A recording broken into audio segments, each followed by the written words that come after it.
बच्चों आज का क्लास आपका लेक्चर 13 होगा। जैसा कि हम आपको लेक्चर 12 तक पढ़ाए थे, ठीक है, उसी तरह से हम लोग एक एक प्रश्न को व्याख्या करते हुए आगे बढ़ेंगे। तो आइए देखते हैं कि आपका आज का पहला प्रश्न क्या है। पहला प्रश्न है, किस गुप्त शासक को वी.ए. स्मिथ ने वी.ए. स्मिथ ने भारत का नेपोलियन कहा है? देखिए, अब यहाँ पर दो प्रश्न हम लोग सीख रहे हैं। सबसे पहले तो ये आप पहले से जानते हैं कि भारत का नेपोलियन किसे कहा जाता है? किसको कहा जाता है? समुद्रगुप्त को कहा जाता है। दूसरा इसका जो आंसर है, दूसरा जो प्रश्न बन रहा है कि किसने कहा था, तो वी.ए. स्मिथ ने कहा था। किसने कहा था? वी.ए. स्मिथ ने कहा था। फिर से समझिए कि भारत का नेपोलियन किसे कहा जाता है? तो समुद्रगुप्त को भारत का नेपोलियन किसने कहा? प्रश्न पूरा तोड़ दिए हम कि भारत का नेपोलियन समुद्रगुप्त को किसने कहा, तो किसने कहा था? वी.ए. स्मिथ ने कहा। या प्रश्न ऐसे पूछा कि वी.ए. स्मिथ ने भारत का नेपोलियन किसको कहा? समुद्रगुप्त को कहा था। अगला प्रश्न है, कहाँ से गुप्तकालीन व्यापारिक निगमों के 274 मोहर प्राप्त हुए थे? समझिएगा, गुप्त काल की चर्चा है। गुप्त काल में व्यापारिक निगमों के 274 मोहर प्राप्त हुए हैं। कहाँ से? तो वैशाली, जो कि बिहार का एक जिला है। बिहार का एक जिला है। गुप्त काल के 274 मोहर प्राप्त हुए थे। समझिएगा, व्यापारिक मोहर लगा हुआ है। व्यापारिक निगम के 274 मोहर, इसका मतलब ये हुआ कि पहले के समय में जो व्यापार का कार्य होता था तो उसमें सभी कंपनियों का अलग अलग मोहर होता था, सील होता था, और वो मोहर उस सामान पर, सामान पैकिंग होने के बाद उस पर लगा दिया जाता था और इसके बाद उसको भेजा जाता था। तो वही है कि गुप्त काल में जो आपको 274 प्रकार के मोहर मिले हैं वो कहाँ से प्राप्त हुए थे? वैशाली से। और वो वैशाली जिला जो है वो किस राज्य का जिला है? बिहार राज्य का जिला है। और ये मोहर कैसा मोहर था? तो व्यापारिक निगमों के मोहर थे। ठीक है। अगला प्रश्न है कि चंद्रगुप्त द्वितीय का प्रधान सेनापति, चंद्रगुप्त द्वितीय का प्रधान सेनापति जो कि एक प्रकांड शैव विद्वान था और उनका नाम क्या था? तो वीरसेन। क्या नाम था? वीरसेन। चंद्रगुप्त द्वितीय का प्रधान सेनापति जिसका क्या नाम था? वीरसेन। फिर से बताइए और ऐसे बोलिए आप लोग कि चंद्रगुप्त द्वितीय का प्रधान सेनापति वीरसेन था। बोलिए, चंद्रगुप्त द्वितीय का प्रधान जो कमांडर था और वो आपको किस क्षेत्र में विद्वान थे? तो शैव क्षेत्र में, शैव विद्वान थे वो। और क्या नाम था उनका? वीरसेन। चलिए अगला प्रश्न है, महात्मा बुद्ध की गुप्तकालीन 5 से 7 फीट ऊंची ताम्र मूर्ति कहाँ से मिली है? चलिए, महात्मा बुद्ध की गुप्तकालीन 5 से 7 फीट की ऊंची तांबे की मूर्ति, क्या चीज की मूर्ति है? और कितने फीट की है? 5 से 7 फीट की जो ऊंची मूर्ति है ये आपको कहाँ से प्राप्त हुई थी? तो याद रखिएगा, ये आपको नालंदा जिला, जो कि बिहार राज्य का एक जिला है, नालंदा से ही प्राप्त हुई थी। बात समझ में आ रहा है ना? और नालंदा जिला के ही है कौन? अभी बिहार के सीएम मुख्यमंत्री नीतीश कुमार, ये भी याद रखिएगा। ठीक है। तो महात्मा बुद्ध के गुप्तकालीन 5 से 7 फीट की ऊंची मूर्ति कहाँ से प्राप्त हुई थी? नालंदा क्या है? एक जिला है, बिहार राज्य का एक जिला है। प्रश्न है, नीति दशक, क्या लिखा हुआ है? नीति दशक और श्रृंगार शतक, बोलिएगा जरा। इसके बाद है आपको वैराग शतक। क्या है? वैराग शतक। इस तीनों का नाम लीजिए फटाफट से आप लोग।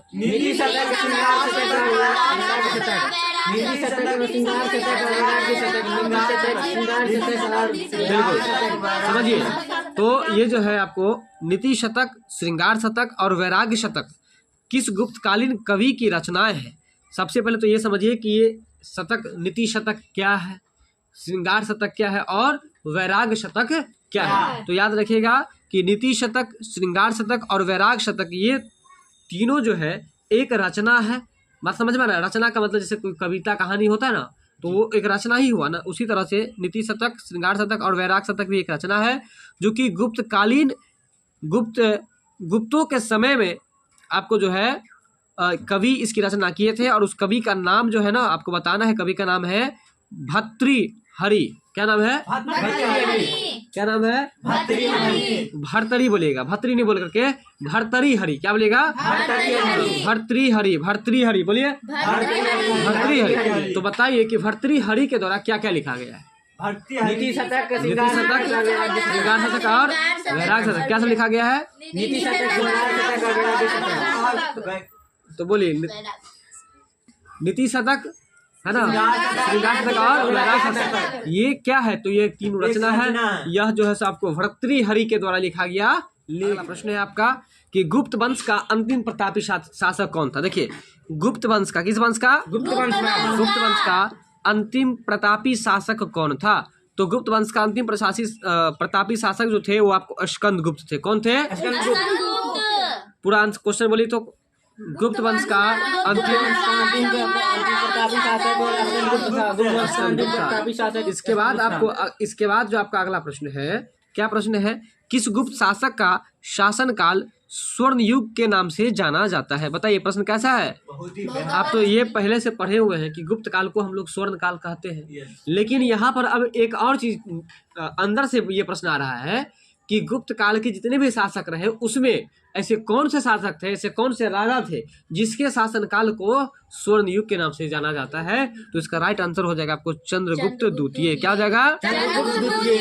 यानी कि चंद्रगुप्त द्वितीय का शासनकाल को हम लोग स्वर्ण युग के नाम से जानते हैं। तो बताइए किस गुप्त कालीन शासक के शासनकाल को स्वर्ण युग के नाम से जानते हैं? चंद्रगुप्त द्वितीय के शासन काल को। अगला प्रश्न है कि गुप्त शासकों में सर्वप्रथम किसने अश्वमेध यज्ञ किया? कौन सा यज्ञ? अश्वमेध यज्ञ। गुप्त शासकों में सर्वप्रथम किसने अश्वमेध यज्ञ किया? तो बताना है आपको किसने किया था? समुद्रगुप्त ने। और देखिए ना, इसमें एक और बात बता रहा था कि अश्वमेध यज्ञ किया और अश्वमेध कर्ता की उपाधि भी धारण कर लिया। अब देखिए सीधी सी बात है, अश्वमेध यज्ञ जो किया वही ना अश्वमेध यज्ञ करता हुआ। तो इसीलिए जो है आप याद रखिएगा कि ये एक गुप्त शासक थे। कौन? समुद्रगुप्त, और इसके नाम में भी गुप्त लगा हुआ है। तो समुद्रगुप्त गुप्त शासक थे जो कि अश्वमेध यज्ञ किए थे और इसीलिए वो अश्वमेध कर्ता की उपाधि भी धारण कर लिए। बात समझ में आया कि नहीं? जल्दी बताइए। समझ में आ गया? चलिए अब आपका अगला प्रश्न है, पुष्यभूति या वर्धन वंश, बोलिएगा पुष्यभूति या वर्धन वंश की स्थापना किसने और कहाँ किया? पुष्यभूति या वर्धन वंश की स्थापना किसने और कहाँ किया? तो याद रखिएगा पुष्यभूति या वर्धन वंश की स्थापना पुष्यभूति थानेश्वर या हरियाणा में किया। कहाँ पर किया? पुष्यभूति थानेश्वर या हरियाणा में किया। याद रखिएगा पुष्यभूति या वर्धन वंश की स्थापना किसने किया है? पुष्यभूति थानेश्वर या हरियाणा। किसने किया है? तो देखिए थानेश्वर हरियाणा थोड़ी ना व्यक्ति का नाम है, ठीक है। यहाँ जो है आप याद रखिएगा कि पुष्यभूति या वर्धन वंश की स्थापना किसने किया? तो इसका आंसर हो जाएगा आपको पुष्यभूति ने किया। किसने किया? पुष्यभूति ने। और कहाँ पर किया? तो थानेश्वर हरियाणा में किया। कहाँ पर किया है? थानेश्वर हरियाणा में किया है, ठीक है। तो देखिए पुष्यभूति या वर्धन वंश की स्थापना किसने किया है? पुष्यभूति ने किया है। कहाँ पर किया है? अगर आपसे कोई पूछे कि थानेश्वर कहाँ है? हरियाणा में। कहाँ है? हरियाणा में है। अब आपका अगला प्रश्न है कि हर्षवर्धन कब और कितने वर्ष की आयु में राजा बन गए? ठीक है, हर्षवर्धन जो है कब और कितने वर्ष की आयु में राजा बने? तो देखिए हर्षवर्धन 606 ईस्वी में राजा बने हैं और कितने वर्ष की आयु में? 16 वर्ष की आयु में। कितने वर्ष की आयु में? 16 वर्ष की आयु में। कौन बने हैं राजा? कब बने हैं? 606 ईस्वी में बने हैं। तो हर्षवर्धन जो है कितने वर्ष की अवस्था में राजा बना? 16 वर्ष। कब बना? ठीक है। अगला प्रश्न है, हर्षवर्धन की पहली राजधानी कहाँ थी? प्रश्न क्या है? हर्षवर्धन की पहली राजधानी कहाँ थी? तो देखिए इनकी पहली राजधानी जो थी वो थानेश्वर थी। हर्षवर्धन की पहली राजधानी कहाँ थी? और सीधी सी बात है कि हर्षवर्धन 606 ईस्वी में राजा बना है और 16 वर्ष की अवस्था में राजा बना है। और वो आपको जो है अब पहली राजधानी जहाँ पर वो बने उसी को ना पहली राजधानी हम लोग कहेंगे। तो वही बात है कि वो थानेश्वर में राजा बने, तो इसलिए थानेश्वर को पहली राजधानी वो बनाए हुए थे। बात समझ में आ रहा है? इसके बाद है, चलिए तो हर्षवर्धन जो है हर्षवर्धन की पहली राजधानी आपको थानेश्वर थी और थानेश्वर कहाँ है? हरियाणा में। अगला प्रश्न है अब आपका कि कन्नौज का संरक्षक बनने के बाद हर्षवर्धन ने अपनी नई राजधानी कहाँ स्थापित की? अब देखिए हर्षवर्धन पहली राजधानी कहाँ पर स्थापित किए थे? थानेश्वर में। इसके बाद फिर क्या होता है कि कन्नौज का संरक्षक बनने के बाद, यानी कि हर्षवर्धन जो है वो क्या बन गया, संरक्षक बन गया। और संरक्षक किसका बन गया, कन्नौज का संरक्षक बन गया। कन्नौज का संरक्षक बनने के बाद हर्षवर्धन अपनी राजधानी कन्नौज ले गया। कहाँ ले गया, कन्नौज का जब संरक्षक बना हर्षवर्धन, इसके बाद अपनी राजधानी कहाँ ले गया, कन्नौज ले गया। इसके बाद आपका अगला प्रश्न है, हर्षवर्धन अपने समकालीन किस शक्तिशाली शासक से पराजित हुआ। मतलब हर्षवर्धन जो है अपने शासनकाल में किससे हार गया था। ठीक है, तो पुलकेशिन द्वितीय से। किससे हार गया था, हर्षवर्धन अपने समकालीन अर्थात समकालीन का मतलब अपने काल में वो किस राजा से हार गया था, तो पुलकेशिन द्वितीय से। किससे हार गया था, कौन हार गया था, चलिए बताइए कि हर्षवर्धन की पहली राजधानी कहाँ थी, थानेश्वर थी। और हर्षवर्धन जो है अपनी राजधानी कन्नौज के संरक्षक बनने के बाद अपनी राजधानी कहाँ स्थापित कर लिया, कन्नौज में। अगला प्रश्न है कि हर्षवर्धन की मृत्यु जो है कब हुई। हर्षवर्धन की मृत्यु कब हुई, 606 ईस्वी में उनका वो राजा बने थे। कब बने थे, 606 ईस्वी में। और 647 ईस्वी में इनकी मृत्यु हो जाती है। हर्षवर्धन की मृत्यु किस ईस्वी में हो गई, 647 ईस्वी में। ठीक है, अब आपका अगला प्रश्न है, हर्षवर्धन के शासनकाल में, किनके शासनकाल में, हर्षवर्धन के शासनकाल में भारत आने वाला चीनी यात्री कौन था।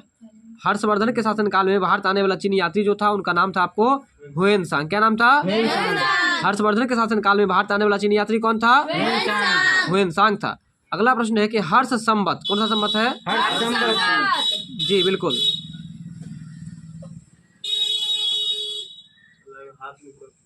चलिए, हर्ष संवत का प्रारंभ जो है 606 ईस्वी में ही हुआ है। अब समझिए कि हर्षवर्धन राजा कब बना, 606 ईस्वी में बना है। और जब वो राजा बना ना, तो वो क्या किया कि अपने नाम से एक संवत भी चला दिया। संवत का मतलब होता है कैलेंडर। क्या होता है, कैलेंडर चला दिया। तो इसलिए याद रखिए कि हर्षवर्धन राजा बना 606 में, और हर्ष संवत का शुरुआत कब कर दिया, तो 606 ईस्वी में ही कर दिया। चलिए, अब आपका अगला प्रश्न है कि हर्षवर्धन प्रारंभ में किस धर्म को अपनाया था। हर्षवर्धन जो है शुरुआत में किस धर्म के उपासक थे, शैव धर्म के। किस धर्म के, शैव धर्म। देखिए शिव का ये विशेषता होता है शैव। शिव का विशेषण क्या होता है, शैव। तो वो शैव धर्म को अपनाए हुए थे। और देखिए फिर आगे क्या होता है कि हर्षवर्धन ने कब और कहाँ प्रथम धर्म सभा का आयोजन किया था। हर्षवर्धन कब और कहाँ प्रथम धर्म सभा का आयोजन किया था। तो हर्षवर्धन सबसे पहले जो है फरवरी 643 ईस्वी में कन्नौज में धर्म सभा लगाया था। हर्षवर्धन जो है पहला धर्म सभा कब और कहाँ पर लगाया था, फरवरी 643 ईस्वी में कन्नौज में लगाया था। ठीक है, तो बताइए कि हर्षवर्धन जो है प्रारंभ में किस धर्म को अपनाया था, शैव धर्म को। अगला प्रश्न है कि हर्षवर्धन के शासनकाल में भारत आने वाला चीनी यात्री हुएनसांग था। अभी जस्ट पढ़े थे हम लोग। हर्षवर्धन के शासनकाल में भारत आने वाला चीनी यात्री हुएनसांग था। तो कह रहा है कि हर्षवर्धन के शासनकाल में भारत आने वाला चीनी यात्री हुएनसांग ने बौद्ध धर्म का अध्ययन कहाँ किया था। बौद्ध धर्म का अध्ययन कहाँ किया था, तो बौद्ध धर्म का अध्ययन वो नालंदा विश्वविद्यालय में किया था। कहाँ पर किया था, कहाँ पर किया था, नालंदा विश्वविद्यालय में किया था। आइए, अब आपका अगला प्रश्न है कि वातापी, ठीक है ना, जिसको अभी वर्तमान में हम लोग वादामी कहते हैं। क्या कहते हैं, वातापी के चालुक्य वंश का संस्थापक कौन था। तो वातापी के चालुक्य वंश का संस्थापक जो था वो था जय सिंह। क्या नाम था, वातापी के चालुक्य वंश का संस्थापक कौन था, बिल्कुल याद रखिएगा। और वातापी को अभी वर्तमान में क्या कहते हैं हम लोग, बताइए क्या कहते हैं, वादामी कहते हैं। अब जो आपका अगला प्रश्न है, अगला प्रश्न है आपका कि वातापी के चालुक्य वंश की राजधानी कहाँ थी। ठीक है, वातापी के चालुक्य वंश की राजधानी कहाँ थी, तो इसका आंसर हो जाएगा आपको वातापी। क्या हो जाएगा, वातापी के चालुक्य वंश की राजधानी कहाँ थी, वातापी थी। अगला प्रश्न है कि वातापी वर्तमान में भारत के किस राज्य में तथा किस जिले में स्थित है। वातापी जो है वर्तमान में भारत के किस राज्य में है, तो कर्नाटक में है।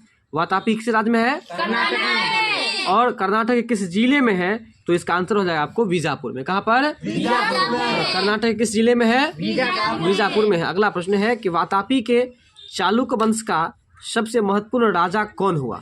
वातापी के चालुक्य वंश का सबसे महत्वपूर्ण राजा कौन हुआ था? पुलकेशिन द्वितीय। और बताइए आप लोग कि हर्षवर्धन अपने शासनकाल में किससे हार गए थे? पुलकेशिन द्वितीय से हार गए थे। वातापी का नया नाम क्या हो गया है? वादामी। वातापी किस राज्य में है? कर्नाटक में है। और वातापी कर्नाटक किस जिला में है? बीजापुर में है। अगला प्रश्न है कि वातापी के चालुक्य वंश का अंतिम शासक कौन था? इस प्रश्न को भी कीजिए। वातापी के चालुक्य वंश का अंतिम राजा कौन था? तो कीर्तिवर्मन द्वितीय। क्या नाम था? कीर्तिवर्मन द्वितीय। क्या बोलेगा? कीर्तिवर्मन द्वितीय। हम बोल रहे हैं कीर्ति नहीं बोल रहे हैं, कीर्तिवर्मन द्वितीय। चलिए अब अगला प्रश्न है कि वातापी के किस चालुक्य शासक को दक्षिणापथेश्वर, क्या चीज? दक्षिणापथेश्वर कहा गया। तो वातापी के पुलकेशन द्वितीय को दक्षिणापथेश्वर कहा गया है। क्या कहा गया है? पुलकेशन द्वितीय को दक्षिणापथेश्वर कहा गया है। अगला प्रश्न है कि वेंगी के पूर्वी चालुक्य वंश जो है कहाँ के हैं? वेंगी के पूर्वी चालुक्य वंश की स्थापना किसने, कब और वातापी के किस चालुक्य शासक के शासनकाल में किया? तो याद रखिएगा कि वेंगी के पूर्वी चालुक्य वंश की स्थापना जो है विष्णुवर्धन ने किया है। किसने किया है? विष्णुवर्धन ने किया है। अच्छा, कब किया है? 615 ईस्वी में किया है। और इसके बाद जो है किस चालुक्य शासक के शासनकाल में किया? तो पुलकेशन द्वितीय के शासनकाल में किया है। और आज का जो लास्ट प्रश्न है कि वेंगी के चालुक्यों की राजधानी कहाँ थी? वेंगी के चालुक्यों की राजधानी आपको वेंगी ही थी। और वेंगी पड़ता कहाँ पर है? तो ये एल्लोर, जो कि आंध्र प्रदेश का एक जिला है। याद रखिएगा, एल्लोर जो है आंध्र प्रदेश का एक जिला है। ठीक है, आज के लिए बस इतना ही। मिलते हैं हम लोग अगली वीडियो में। लेक्चर 14 को लेकर आएंगे। तब तक आप लोग रिवीजन कीजिए, पढ़िए, बहुत अच्छा से याद कीजिए।